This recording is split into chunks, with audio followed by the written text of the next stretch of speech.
Chapter 1. The Last Anniversary. Raj woke up early, the morning sun peeking through the curtains. Today was his 7th wedding anniversary with Priya. 7 years ago, they vowed to love each other forever, their smiles bright with hope. To neighbors and friends, they seemed like the perfect couple. Always together, always happy. But inside their home, things had changed. Raj felt a cold distance growing between them, like a quiet storm he couldn't stop. Still, he wanted to make this day special. He stopped by a bakery and picked up a small chocolate cake, his heart clinging to a flicker of hope. When he got home, Priya was in the living room, sitting still. Her face was calm, but her eyes were empty of warmth, like a painting without color. Raj set the cake on the table with a shy smile. "Oh, let's celebrate today, Priya," he said softly. She glanced at the cake, her eyes lingering for a moment. Then, in a quiet voice, she asked, "You remember this day, but do you even remember me?"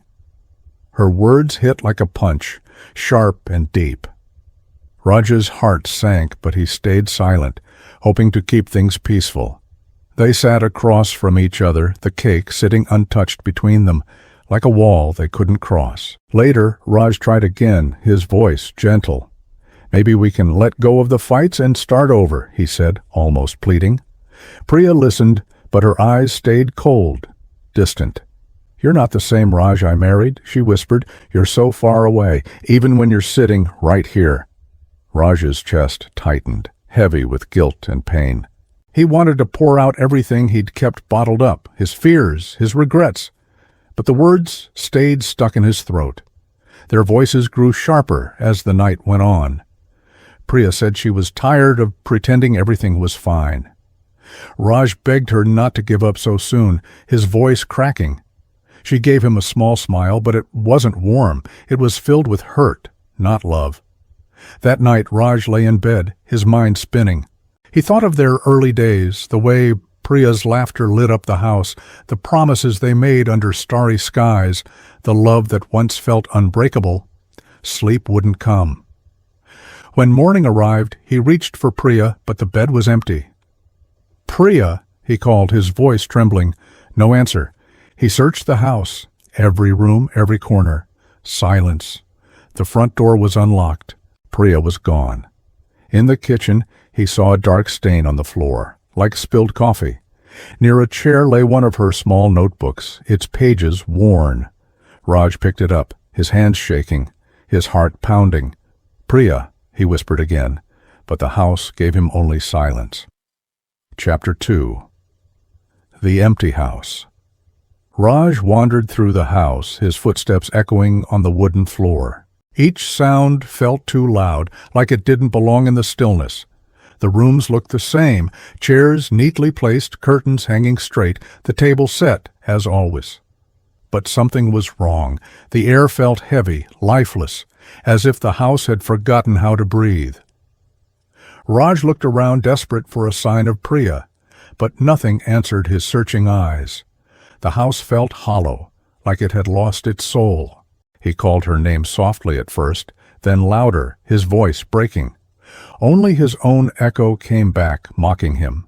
His chest grew tight, his mouth dry. Maybe she went for a walk, he told himself. Maybe she's at Aditi's place. But then he noticed the front door, slightly ajar, the lock untouched. A dark thought crept into his mind, cold and heavy. His hands began to tremble. He moved to the dining room. The table was spotless, the chairs perfectly aligned, but the silence pressed down like a weight. He touched the chair where Priya always sat, hoping for some trace of her warmth. It was cold. "Where are you, Priya?" he whispered, his voice frail, dissolving into the air. He wanted to hear her footsteps, her soft laugh, even her sharp words during their fights. But there was nothing. He walked to the study next. Books stood in neat rows on the shelves. Papers were scattered on the desk. A pen rolled to one side as if dropped in a hurry. Raj stared at it, his mind racing.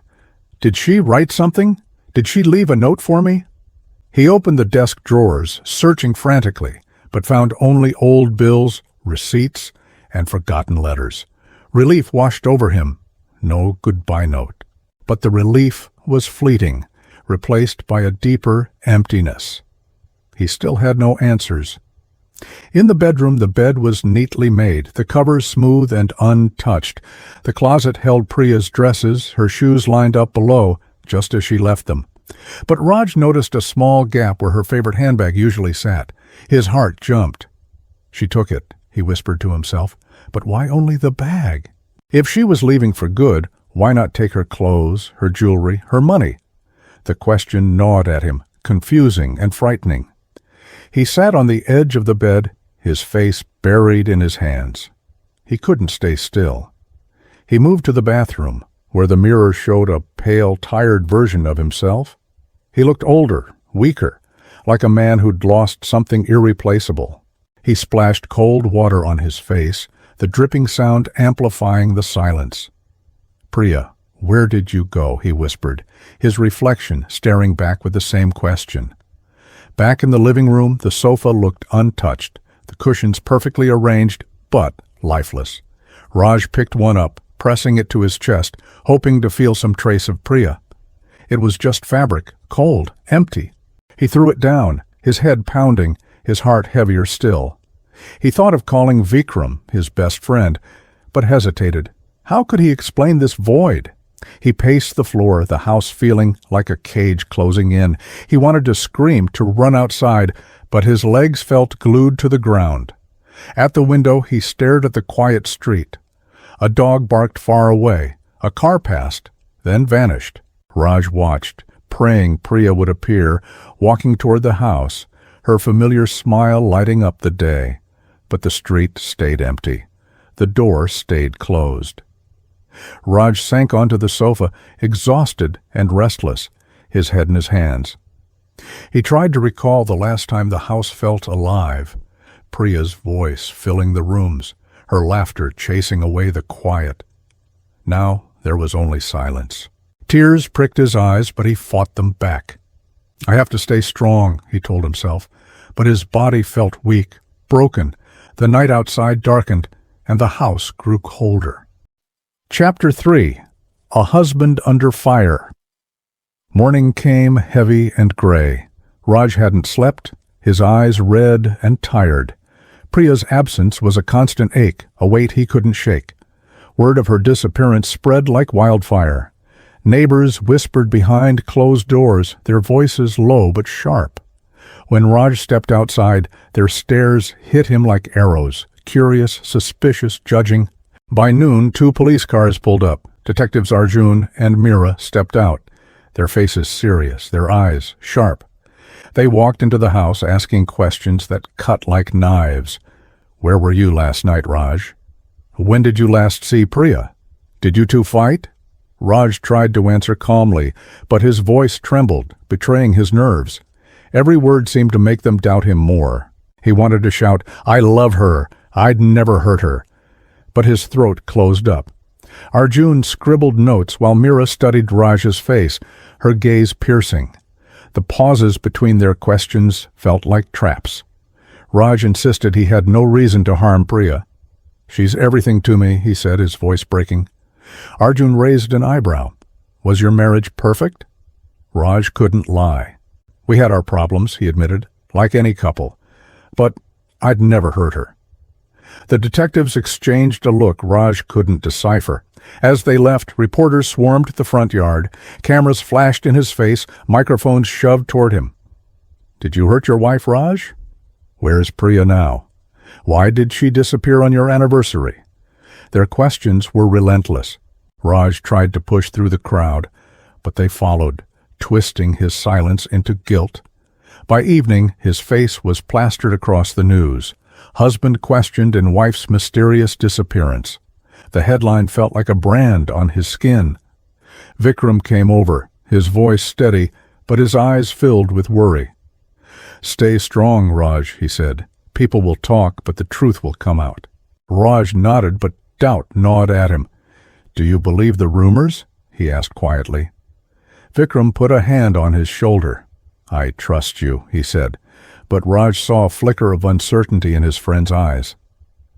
That night, Raj sat alone on the sofa, the TV replaying his story. Neighbors' whispers grew louder outside. He felt the world turning against him, every glance an accusation. He wanted to scream his innocence, but his voice stayed trapped. The house, once a home filled with love, now felt like a courtroom, every wall judging him, every shadow whispering his guilt.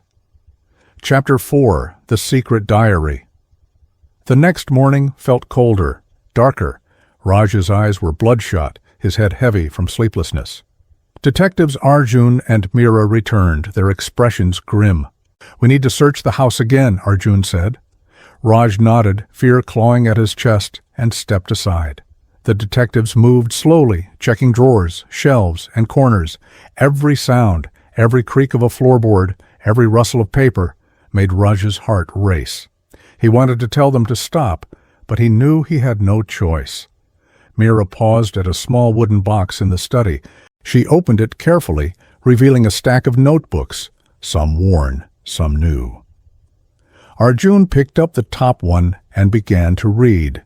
The room went still. Raj held his breath, his stomach in knots. The first pages were beautiful. Priya wrote about their early days, their candlelit dinners, their walks under the stars, their laughter that filled the house. Raj's heart ached, memories flooding back of a time when love was all they needed. But as Arjun turned the pages, the tone changed. Priya's words grew heavy, dark. She wrote about feeling alone, unseen. "Raj doesn't look at me anymore," she wrote. "This house is a cage. I'm a shadow in my own life." Arjun read a line aloud. "He doesn't hear my voice. I'm fading away." Raj's body went cold, his breath shallow. "She was upset sometimes," he whispered, his voice trembling. "People write their pain. It doesn't mean it's the whole truth." Mira's eyes locked onto his. "Why would she write so much if it wasn't real?" she asked. Raj's lips moved, but no words came. He felt the ground slipping beneath him. The detectives took the notebooks, calling them evidence. That word, evidence, cut Raj like a blade. Something so personal, so private, was now a weapon against him. By evening, the news was everywhere. Missing woman's diary. Exposes a broken marriage. Reporters said Priya felt trapped, unsafe, her words painting Raj as cold, distant. His face flashed on screens, the world reading Priya's pain and pointing fingers at him. Vikram came over, his face torn between worry and anger. "Maybe she was just letting out her feelings," he said. "People write things they don't mean." Raj shook his head, tears welling up. "No one will believe me now. They think I'm a monster." Vikram tried to argue, but his silence later betrayed his own doubts. That night, Raj wandered the house, touching the furniture, the curtains, the walls. He remembered Priya's laughter, the way her presence warmed every room. Now those same walls seemed to whisper her words. "I'm trapped. I'm not safe." Raj pressed his head into his hands, whispering, "I'm not guilty." "I'm not." But the house swallowed his words. Priya's diary had become a voice louder than his, and the world was listening. Chapter 5. The Game of Shadows. Days crawled by, each one heavier than the last. The house felt colder, the silence suffocating. Neighbors' whispers followed Raj like a shadow, their eyes full of doubt. Detectives Arjun and Mira returned, their questions relentless. They asked about Priya's friends, her habits. Raj gave them Aditi's name, Priya's closest friend, who knew her better than anyone, even him. His stomach twisted, dreading what Aditi might reveal. Aditi met the detectives in her small, cozy living room. She sat stiffly, hands clasped tightly, as if bracing for a storm. She told them Priya often visited, sharing tea and long conversations. Priya had spoken of her sadness, saying Raj no longer gave her time, no longer made her feel special.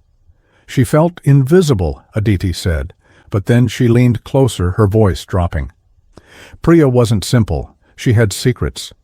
She'd leave suddenly, not saying where she was going.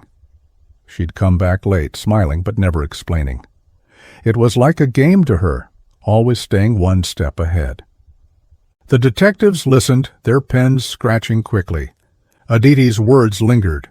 I once told her it was like she was playing hide-and-seek with life. When Vikram told Raj about the meeting, his heart pounded. If she hid things from Aditi, what was she hiding from me? He asked, his voice shaking. Vikram placed a hand on the table. Maybe she had plans you never knew about. Don't let your mind break, Raj. But Raj's thoughts spiraled. What if she planned this? What if it's all a game to her? The idea was terrifying. If Priya had orchestrated her disappearance, his life was already shattered. The world would believe her story, not his. But a tiny spark of hope flickered. If she planned it, she was alive, out there somewhere. The question was she watching, waiting, or gone for good? That night, Raj couldn't sit still. He paced the house, touching every chair, every wall, every memory. He thought of Priya's sharp eyes, her quick smile, the way she'd laugh at secrets he couldn't understand. She once told him, "You never really see me, Raj." Now those words echoed louder, haunting him. Maybe she hadn't left just from pain. Maybe she wanted to prove her power, to control the story. If so, she'd won. But if she was alive, there was still a chance. Raj clung to that thought, even as fear tightened its grip. Chapter 6. Priya's Return. Weeks passed and Raj's world fell apart. Reporters camped outside, their cameras relentless. Neighbors whispered louder, their pity turning to suspicion. His name stained every headline, husband suspected in wife's vanishing. Shame and fear clung to him like a second skin. One afternoon, everything changed. Raj was sitting on the sofa, staring blankly at the wall, when he heard chaos outside, cars screeching, voices shouting. He rushed to the window. Reporters were yelling. Police cars lined the street, and in the middle of the crowd was Priya, alive. She walked slowly, a blanket draped over her shoulders, her hair messy, her face pale, but her eyes, they were sharp, piercing. Raj's heart nearly stopped. He pressed his hands against the glass, half convinced he was dreaming. The door opened, and the detectives brought Priya inside. Raj stood frozen, his lips trembling. Her eyes met his, cold, unreadable.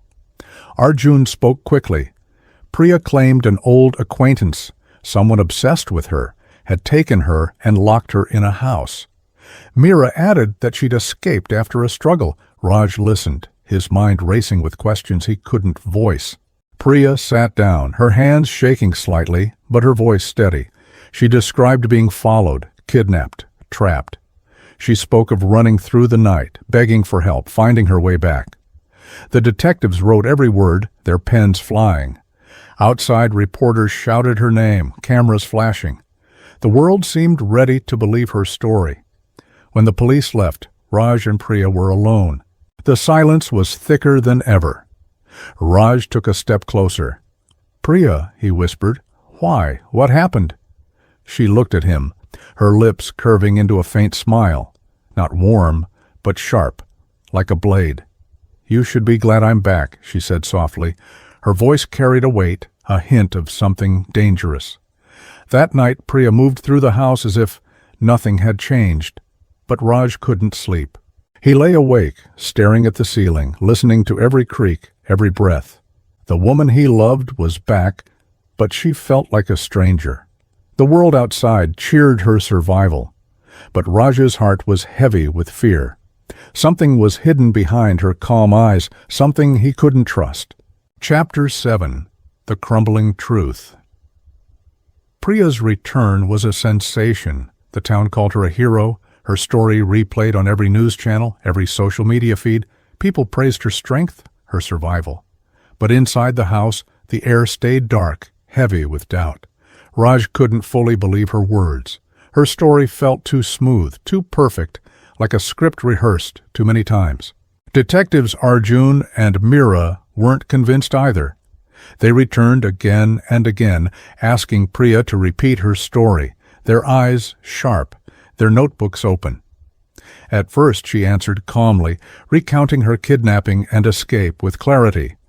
But as days passed, small cracks began to show. One evening, Arjun asked her to describe the room she was held in. Priya gave details, the color of the walls, the type of window. But when Meera asked the same question differently, Priya's answer shifted. The walls were a different shade, the window a different size. It was a small slip, but Arjun noticed. He pressed harder, his questions sharper. Priya's voice grew tense, her patience fraying. Raj watched from the corner, his stomach tight, sensing a storm building. The diary was still with the police, its pages under scrutiny. Some entries spoke of Priya's loneliness, her pain.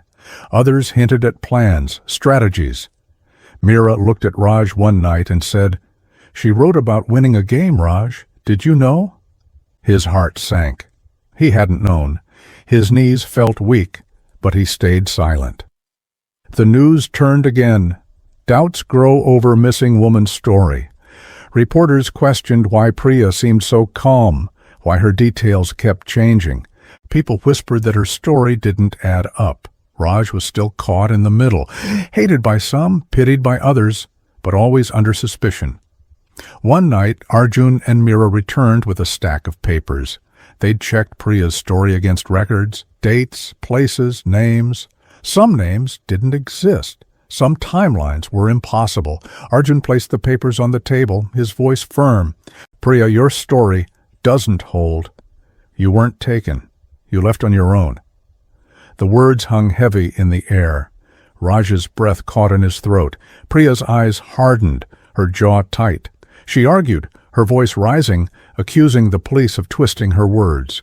But Arjun pointed to the diary, reading lines aloud. "I'll make him see my pain. I'll control the story." Aditi's testimony backed it up. Priya had always been secretive, always planning. Raj sat quietly, his hands trembling, his head bowed. The truth stood naked in the room. He wasn't the monster the world had painted, but he wasn't innocent either. His silence, his neglect, had pushed Priya to this. She shouted, "You failed me, Raj. You left me alone long before I left." Her words sliced into him. Raj whispered back, his voice broken, "I hurt you with my silence, Priya, but you destroyed me with your lies." The room crackled with tension. Priya's calm mask shattered. Tears filled her eyes, her voice cracking. "I never meant it to go this far," she whispered. "I just wanted you to feel my pain." For a moment, Raj saw the woman he'd married, the one who'd once loved him with all her heart. But the moment faded. Their love was gone, their marriage in ruins. The truth had set them free, but it had also broken them. Chapter 8. The Final Goodbye. The days after the truth came out were heavy, slow. Raj and Priya lived under the same roof, but they were strangers. They barely spoke, their eyes avoiding each other. The detectives stopped coming. Reporters chased new stories. Neighbors' whispers faded. But inside the house, the silence was louder than ever.